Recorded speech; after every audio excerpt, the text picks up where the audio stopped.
Right, facts and opinions. Lakeith Smith, Montgomery, Alabama team, sentenced to 65 years. The Gump. Lakeith Smith was 16 years old at the time. He and his friends were committing some crimes, allegedly. Well, no, not allegedly, because they eventually got convicted of the crimes. Doing it. And because of the law called the accomplice liability law, during the time that this incident happened, let me read you more from the Miami Herald. And this is an article in the Miami Herald. Cops kill a teen, but the boy's friend, not the officer, was found guilty of murder. 5 teens broke into a pair of houses in Millbrook, Alabama in February 2015 to steal from them. Lakeith Smith, then 17, Adante Washington, 16, were 2 of those teenagers who aimed to burglarize the homes, police told Alabama.com. Officers say they went to check on the house and arrested one of the teens sitting in a stolen car out front with a gun. The other 4 teens ran out of the house, police allege, before seeing the cops and running back inside. According to AL.com, the officers found themselves in a target of gunfire when they chased after the teenagers. As the 2 sides exchanged gunfire, police say, Washington took out his gun and charged at the unidentified police officer who fired a fatal shot at him. Body cam footage the jury viewed in the court showed the teen running with a revolver. The jury found someone guilty in Washington's killing, but it wasn't the officer. Instead, Smith faces 65 years in prison after a jury convicted him in March. According to the Montgomery Advertiser, the circuit judge Saul B. Reynolds this week gave him 30 years for felony murder, 2 10-year sentences for theft, conviction, and 15 years for burglary. Now that's why I had a problem with the so 30 years for murder. This boy has 65 years, 30 of them for a murder in which he did not commit, and that is all because of the accomplice liability law in Alabama. Well, not only that, he had a plea deal for 25 years. He didn't take the plea deal. He didn't take the plea deal initially for 25 years because, you know why? Because he didn't kill anybody. So why would you? But because the judge and the prosecutor, I was reading in their response to this and actually saw the video of him getting sentenced, and they had a problem because he was laughing. And it's, to me, like, you don't get to tell me how to react to something that's going on in my life. So because it seems silly to him, as it also does to me, I don't think that you're going to silly sentence me for a murder I did not commit. So if I choose to laugh, then let me laugh. Listen, I got a childhood friend. Go ahead. I'm sorry, Nate. No, I was going to say, explain to the people, like, what the law itself means. Like, what does that law mean for him? The accomplice liability law? Yeah. Okay, 1 second. I had it here. But while she looking that up, I got a friend that's serving 50 years for attempted murder. And my thing is, I don't think it's necessarily like he laughing in the sense of the act being funny. I think that he's laughing more so at the fact of, like, I'm already living in hell. Right. Like, what more can you do to me? Right. So the accomplice liability law allows the court to find a person criminally liable for acts committed by a different person. If a person aids, assists, or encourages another in the commission of a crime, they are said to be an accomplice to the crime. The person who actually commits the act is called the principal.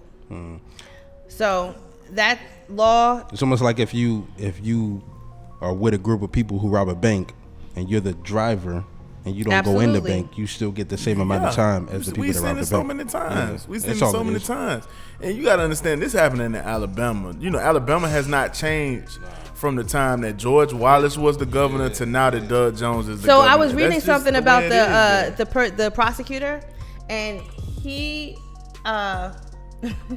he went to like George Wallace University in Mississippi or something like that. And everything about this case just got on my nerves. I had to like back out of the internet because it states like Alabama, states like Mississippi, even Georgia, don't get it twisted. And that's what I'm saying. You call that little area within 285 Wakanda, but baby, once you step outside of that, you gotta watch your back. And it's not funny, and it's not for me to just say whatever, but it is what it is, and that's why we need to vote.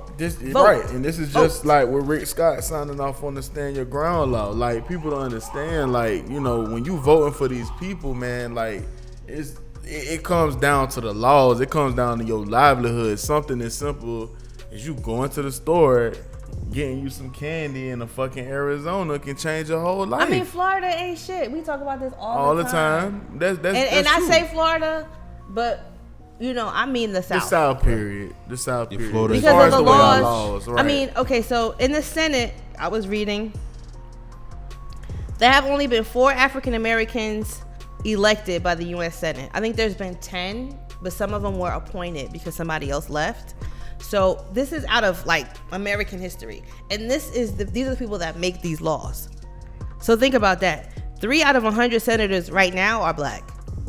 3 out of 100? Yeah. That's like the minimum. And only 10% of Congress is black. That's the minimum.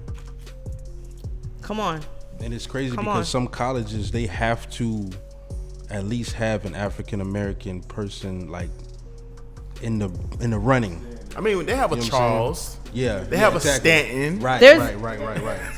But yeah, exactly. You're quote unquote. You know what I'm saying? It's just crazy how that is. And going back to the whole thing with prison and the laws, the 13th Amendment of the Constitution declared that neither slavery nor involuntary servitude, except as punishment for crime, whereof the party shall have been duly convicted, shall exist within the United States. So slavery still exists, and it's constitutional as long as the person is a prisoner. So it's like there's so many things put in place as traps. It's like when you're a black man, you're out here every day, you have to hop over those traps that's trying to get you to go to jail, because they never wanted slavery to go. That's why we fought the Civil War, right? That's why so many people died in the Civil War. We talk about the Civil War all the time. We talk about all this stuff because it all ties in together, and we still are suffering the consequences of all that shit.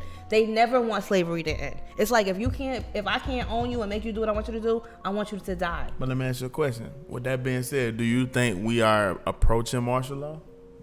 I mean, I don't think they have to. I mean, the way that it's set up now, we are so programmed and we are so easily influenced. And that's why people are like the Illuminati, and they don't even have to go that far. Clearly, you know what happens when you are on the internet, and we saw that with the whole Facebook Cambridge Analytica thing. Like, if you see something on the internet that you like or you don't like, we can easily influence you with that. It's not as deep as y'all think it is. You know what I mean? Yeah. I think that I don't think this is gonna take that martial law. I think that a couple of rumors that they spread, a couple of music videos, a couple of fake ass boycott marches, and they'll get you to do whatever they want you to do, or not to do, or to do. You know what I mean? Mm-hmm. We're just way too easily influenced for them to have to even invest any money in doing something wrong. You sound very passionate about what you're saying, and maybe it's because you done missed a week. All that damn vacationing. First of all, I wasn't on vacation. I went home for 2 days, and one of the days just happened to be when we filmed the show. Wasn't here.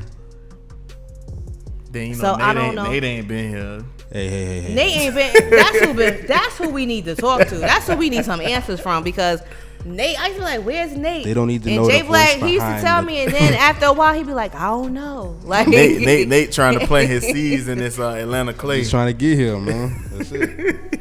That's it. I done changed my number. I ain't got 305 no more. Uh-oh. You shouldn't have never changed the number, man. I know I had a good number too. I ain't gonna tell y'all what it was, but I had a good number too. But now I'm here.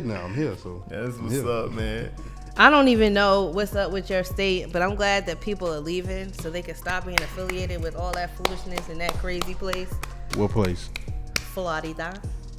That's where it's, if you lived in Florida, I would never. It's you sunshine. would be somebody's baby mama by now. Oh no, that is true. What happened? It's you what? Would definitely be somebody's baby mama by now. They got that in Cali. They got that in Cali. I thought that's what he was finna say for a second. Lord have mercy. Cocoa.